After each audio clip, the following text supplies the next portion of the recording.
سراج صاحب، اس وقت مسئلہ یہ ہے کہ آپ کے پاس جو اتحاد ہے جماعت اسلامی اور پی ٹی آئی کا، ان کے پاس جو نمبر ہے 193 ہے، ضرورت ہے 184 کی، یعنی اس میں آپ کے پاس 9 ممبرز زیادہ ہیں، 9 وارڈ زیادہ ہیں، اور پیپلز پارٹی کے پاس 173 ہے، ان کو 11 ووٹوں کی ضرورت ہے۔ اس وقت جو صورتحال ملک میں سیاسی صورتحال چل رہی ہے، جس میں پاکستان تحریک انصاف کے جو لوگ ہیں وہ دباؤ کا شکار بھی ہیں، وہ اپنی وفاداریاں تبدیل بھی کر رہے ہیں، اپنے مستقبل کے جو سیاسی منظرنامہ ہے اس سے فکر مند بھی ہیں، اور وہ سمجھتے ہیں کہ وہ اگر کسی اور پارٹی میں چلے جائیں تو ان کا کاروبار، ان کی سیاست اس کو شاید سپورٹ ملے گی۔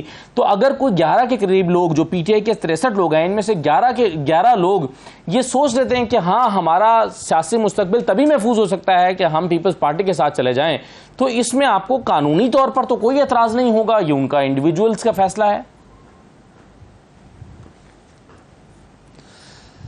دیکھیے، جب آپ خود کہتے ہیں کہ ایک آدمی کاروباری ہے تو جب تک وہ پیپل پارٹی میں شامل نہ ہو یا پیپل پارٹی کو سپورٹ نہ کرے تو اس کا مطلب ہے کہ ان کی جان کو بھی خطرہ ہے، ان کی تجارت کو بھی خطرہ ہے، ان کے کاروبار کو بھی خطرہ ہے، ان کی عزت کو بھی خطرہ ہے، ان کے گھر کو بھی خطرہ ہے۔ تو کیا ایک جمہوری ملک میں یہ جائز ہے؟ اگر کسی نے جرم کیا ہو آپ اس کو سزا دے، لیکن محض اس بنیاد پر کہ میری سیاست آپ کی سیاست سے مختلف ہے اور جب تک میں آپ کا کرایہ دار نہ بنوں تو مجھے اس دنیا میں سر چھپانے کی جگہ نہیں ملے گی، یہ کہاں کا انصاف ہے؟ اس بنیاد پر کوئی ملک چل سکتا ہے؟ ہم عدل کی بات کرتے ہیں، انصاف کی بات کرتے ہیں، قانون اور آئین کی بات کرتے ہیں، اور یہ تو پھر جمہوریت نہیں ہوئی۔ جمہوریت تو نام اس چیز کا ہے کہ اختلاف رائے کو برداشت کرے۔ اگر میں آپ سے اختلاف کرتا ہوں تو آپ مجھے جینے کا حق نہیں دیں گے، کاروبار کا حق نہیں دیں گے، میرے بچوں کو پڑھنے کا حق نہیں دیں گے، میری عزت کو سنبھالنے کا مجھے حق نہیں دیں گے۔ اس لیے فاشزم میں تو یہ ممکن ہے، ڈکٹیٹرشپ میں تو یہ ممکن ہے، وہاں بھی ناجائز ہے، لیکن ایک جمہوری معاشرے میں جو آپ خود الیکشن کے نتیجے میں کوئی وزیر اعلیٰ بنا ہے، کوئی وزیر اعظم بنا ہے، تو اسی اصولوں کے مطابق ہم چاہتے ہیں کہ آپ میئر کو بھی بننے دیں۔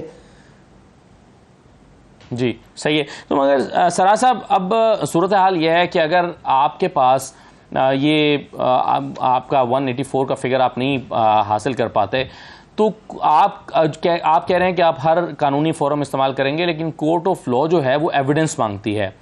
تو آپ کے پاس تحریک انصاف کے اگر کچھ لوگ چلے جاتے ہیں وہاں پر تو آپ کے پاس تو ایویڈنس تو نہیں ہوگا، نہ آپ کے پاس کوئی پریشرائز کرنے کا ایویڈنس ہوگا، نہ آپ کے پاس کوئی اس بات کا ایویڈنس ہوگا کہ ان پر دباؤ ڈالا گیا ہے، ان کو بلیک میل کیا گیا ہے، ان کو ان کی تجارت یا کاروبار کا جو ہے وہ تھریٹ کیا گیا ہے۔ تو یہ ثبوت آپ کے پاس تو نہیں ہوگا، آپ کیسے جنگ لڑیں گے قانونی طور پر؟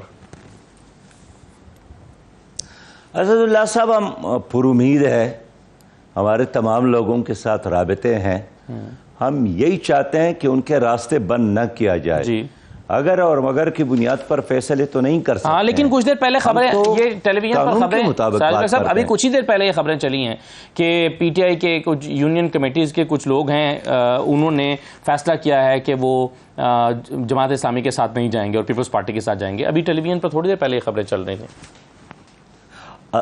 اسد صاحب، آپ خود میڈیا کے آدمی ہیں، میڈیا میں خبر چلانا کون سا مشکل کام ہے؟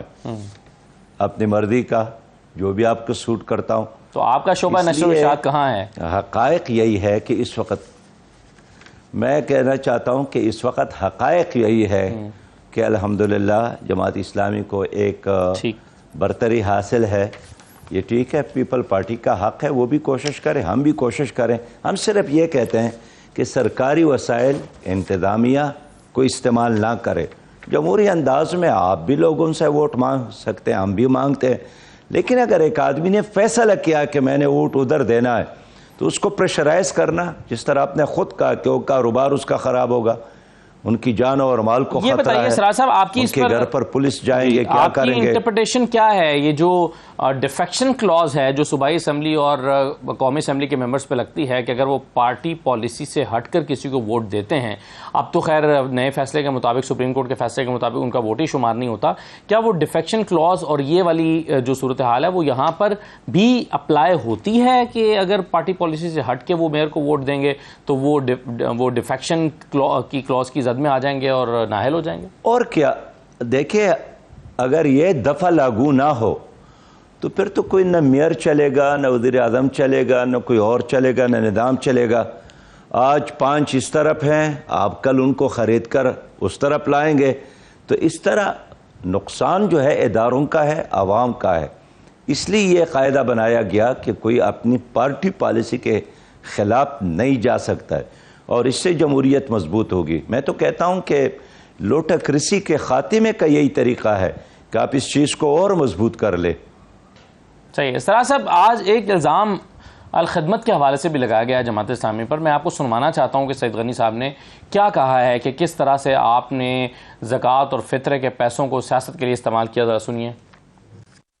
وہ الخدمت کے بھی سربراہ یہاں کے، اس فلاحی ادارے کو جو چلتا کس پہ ہے؟ زکوٰۃ پہ، خیرات پہ، فطرے پہ، اور لوگ ان کو پیسہ دیتے ہیں اس لیے کہ وہ سمجھتے ہیں کہ یہ پیسہ کسی اچھی جگہ خرچ ہو جائے گا اور ہماری آخرت سنور جائے گی۔ لیکن اگر یہ پیسہ حافظ نعیم الرحمان کو الیکشن جتوانے کے لیے خرچ ہو رہا ہو، یہ پیسہ جماعت اسلامی کو شہر میں الیکشن جتوانے پہ خرچ ہو رہا ہو، تو میں یہ سمجھتا ہوں کہ جو لوگ الخدمت کو پیسے دے رہے ہیں ان کو یہ سوال ان سے کرنا چاہیے، ان کا آڈٹ کرنا چاہیے، حافظ نعیم الرحمان کو جواب دینا چاہیے۔ اور میں آپ کو دعوے سے کہتا ہوں کہ اس بلدیاتی الیکشن میں کراچی پہ خاص طور پہ جن جماعتوں نے الیکشن پر خرچہ کیا ہے، جماعت اسلامی نے ان سے شاید 10 گنا یا 100 گنا زیادہ خرچ کیا، اربوں روپے کا خرچہ ہوا ان کا، اربوں روپے کا۔ یہ جواب دیں کہ الخدمت کا پیسہ اس بلدیاتی الیکشن کی مہم پہ کیوں شروع ہوا، خرچ ہوا ہے۔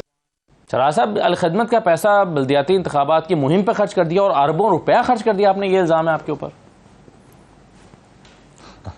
دیکھیے، الیکشن کے خاطر جھوٹ بولنا، ہر لفظ کا اس کو اللہ کے پاس جا کر جواب دینا ہے، اور ان اداروں پر لوگوں کا اعتماد خراب کرنا جس پر مسلمان تو کیا غیر مسلم بھی اعتماد کرتے ہیں، یورپ کے لوگ بھی اعتماد کرتے ہیں، ساری دنیا کے لوگ اعتماد کرتے ہیں۔ اور یہ ساری دنیا کے لوگ ایسے اندھے نہیں ہیں کہ وہ آنکھیں بند کر کے اس جماعت پر اعتماد کرتے ہیں جن کا ان کے مذہب کے ساتھ کوئی تعلق نہ ہو، وہ صرف اور صرف دیانتداری کی بنیاد پر۔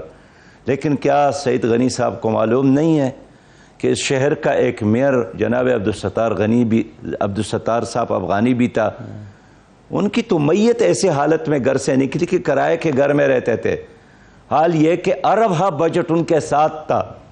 تو جماعت اسلامی کی سیاست سے لوگ اختلاف کرتے ہیں اور ہم اس کو ویلکم کرتے ہیں، لیکن کبھی کسی آدمی نے جماعت اسلامی کے الخدمت فاؤنڈیشن کے اس طرح الزام نہیں لگائے جو سید غنی صاحب نے لگایا ہے، صرف ایک جھوٹے اور ایک کمزور اور ایک وقتی مفادات کے خاطر۔ میں اس لیے کہنا چاہتا ہوں کہ عوام اس پر اعتماد کرتے ہیں، خدمت فاؤنڈیشن پر۔ ہم عوام کے اس اعتماد کو سلام پیش کرتے ہیں، مگر وہ مطالبہ کر رہے ہیں کہ آپ اپنا آڈٹ کے لیے پیش کریں خرچ ہوتا ہے کہ آپ تاکہ ثابت ہو کہ آپ نے یہ بابا، میں ایک نہیں 1000 بار آڈٹ کے لیے اپنے آپ کو پیش کرتے ہیں۔ میں خود سینئر منسٹر تھا، اسد اللہ صاحب، وزارت کے بعد مسجد معبد خان پشاور کی سب سے بڑی جامع مسجد ہے، 8-9 ہزار لوگ ہوتے ہیں، اپنے آپ کو احتساب کے لیے پیش کیا۔ یہ جماعت اسلامی ہے جس کا کسی کارکن کا نام پاناما لیکس میں نہیں ہے، پنڈورا بکس میں نہیں ہے، نیب میں نہیں ہے، بینک سے قرضہ لینے والے اور ہڑپ کرنے والوں میں نہیں ہے۔ تو کسی بنیاد پر تو ایسا تو نہیں ہے کہ مفت میں لوگوں نے ہمیں یہ مقام دیا ہے۔ ہمارے لوگ الحمدللہ اللہ سے خوف کی بنیاد پر دیانتداری کے ساتھ زندگی گزارتے ہیں۔